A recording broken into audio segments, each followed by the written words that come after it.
Muy buenas gente, sean bienvenidos a un nuevo video, sean bienvenidos a una nueva creepypasta. Antes de empezar voy a pedir perdón por no subir video ayer ni el día pasado de ayer XD, en verdad se me fue el tiempo jugando, pero bueno hoy les traigo una buena historia, así que sin más los dejo con esta creepypasta que se llama No cantes en la noche. 9. Observo cómo las gotas golpean blandamente mi ventana. El reloj marca las 9:00 pm, estoy solo en casa, mis padres salieron a una fiesta a la cual no podía asistir, el aburrimiento me consume incesante. Sentado sobre un baúl sostengo mi tablet, acomodo mis audífonos y dejo que el ritmo de la música me lleve a otra parte. De pronto, un recuerdo se evoca en mi mente. Hace aproximadamente un año que mi primo desapareció. Es difícil de explicar, por muchas razones, sobre todo para mí, poco después de que aquello sucediera cambiaron muchas cosas. Oliver no tenía muchos amigos, solo algunas personas entre las cuales estaba yo. Tenía 17 años y faltaba menos de un mes para que cumpliera la mayoría de edad. No era un chico fuera de lo común, tal vez un poco tímido pero tampoco en extremo. Era como un hermano mayor para mí y se fue. Nadie es capaz de decirme qué fue lo que le pasó, ni siquiera mi tía, que no cesa de llorar por todo, no entiendo. Una semana antes de su desaparición fui a visitarlo, quería que me prestara el nuevo disco de Cannibal Corpse. Había intentado conseguirlo por todos los medios pero estaba agotado y él era uno de los pocos que había podido adquirirlo. Me contó que lo ganó en un foro de internet, un amigo en dicha comunidad se lo había regalado a cambio de formar parte de dicho website. El significado de música adquiría otra connotación en ese lugar, era algo más. No supo explicarme bien, solo me dijo que era extraño. Le resté importancia al asunto y solo insistí en que me lo prestara, me pidió que pasara la noche en su casa y así fue.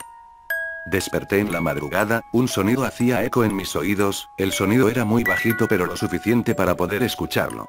Me senté y enseguida vi a mi primo sentado en el piso con el pecho sobre sus rodillas, estaba ahí, su rostro no tenía ninguna expresión, creo que ni siquiera pestañeaba, fue como ver a un maniquí. Intrigado le pregunté qué pasaba, no hubo respuesta. Al levantarme y dar unos pasos me di cuenta que hablaba, repetía algo para sí mismo, parecía que balbuceaba una especie de oración, no pude descifrar qué decía. Lo tomé del hombro preocupado y al girar su cuerpo me di cuenta que estaba en un estado catatónico. Llevamos a Oliver a un hospital, donde lo atendieron rápidamente. El médico nos dio el diagnóstico muy rápido, estaba en estado catatónico y lo tendrían en observación por lo menos 48 horas mientras le suministraban lorazepam, una dosis de 8 mg al día. No había nada de qué preocuparse, según el médico. Cuando despertó estaba completamente normal y no recordaba nada de lo sucedido. Bueno, eso fue lo que le dijo a mi tía. Antes de que le dieran el alta pudimos charlar sobre lo sucedido. Me dijo que se había quedado dormido con los audífonos puestos, la música no era la misma o por lo menos ese no era el track correcto. Alguien cantaba pero era muy extraño, jamás había escuchado nada parecido. Un sonido muy agudo, muy fino, casi como un siseo. No era la primera vez que lo escuchaba, eso me dijo. Los tracks de ese disco estaban malos. Le pedí que se dejara de bromas pero insistió en defender su verdad. Nunca le tomó importancia, pero esa noche fue diferente. Cuando se quitó los audífonos el sonido se hizo más claro en la habitación, volteó a mirarme y supo rápidamente que no era yo. Alguien cantaba en la habitación junto a él. El sonido cada vez se hacía más audible y eran tantas las ganas de repetirlo que sin darse cuenta empezó a repetir aquella tonada. Luego, todo se volvió negro. No tiene idea de qué pasó después. Me quedo el disco conmigo, me dijo. No supe qué decirle, al final asentí. Oliver se marchó despidiéndose de forma cordial. Me quedé mirando cómo subía al coche y se alejaba con tanta calma que me arañaba los nervios. Esa fue la última vez que lo vi. Una semana después me enteré por mamá sobre su desaparición. Mi tía estaba histérica, no podía creerlo. Al principio yo tampoco. Con el pasar de los meses me di cuenta que no era ninguna broma, simplemente desapareció. La policía más que intentar hallarlo, buscaba alguna forma para culpar a mi tía, falta de atención o cualquier argumento que justifique su huida de casa. Todo eso hizo que mi tía colapsara de los nervios. La familia quedó muy afectada. La última vez que visité la casa de mi tía fue apenas hace unos días. Mis padres temen por su estado, ha ido empeorando con el pasar de los meses y poco o nada pueden hacer. Fue en aquel día que decidí visitar la habitación de mi primo, estaba tal y como lo recordaba, se notaba que mi tía la había cuidado en espera de que el día menos pensado vuelva. Recorrí cada rincón de la habitación hasta que me topé con su ordenador, sin que nadie me viera lo encendí. Sé que estuvo en manos de la policía y que estos no hallaron ninguna pista, pero aún así quise revisarlo. No había nada fuera de lo común, estuve a punto de cerrar todo e irme hasta que me topé con los tracks de aquel disco. Era imposible siquiera conseguir de manera ilegal, los links se caían al instante.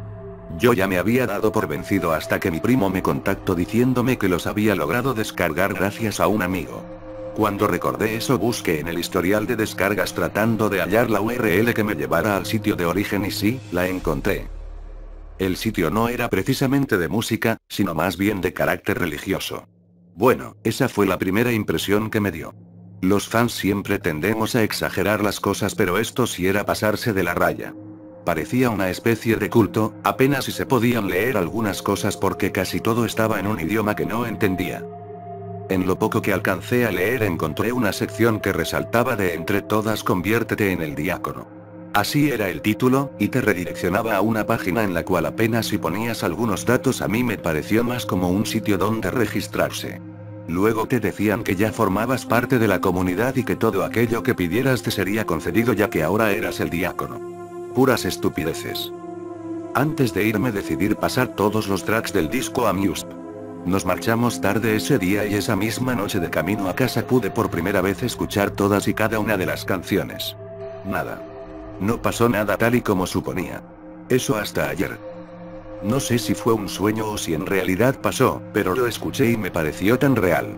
Escuchaba una de las pistas y de pronto todo se volvió a sonido blanco, fue en ese momento que escuché su voz. Ayúdame. Y de pronto centenares de gritos y lamentos agonizantes estallaron en mis oídos, la voz apenas si se hacía audible. Todo se hizo negro y en un instante todo pasó a reemplazarse por una melodía que rayaba en lo perfecto, era absurdamente hermosa.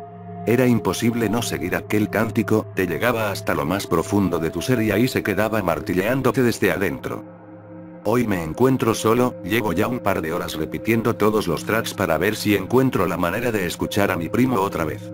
Todo esto me parece ridículo, pero por más que lo intento la idea no se me escapa de la cabeza, y además también está ese cántico, ese que al recordarlo hace que un miedo intenso me recorra la piel.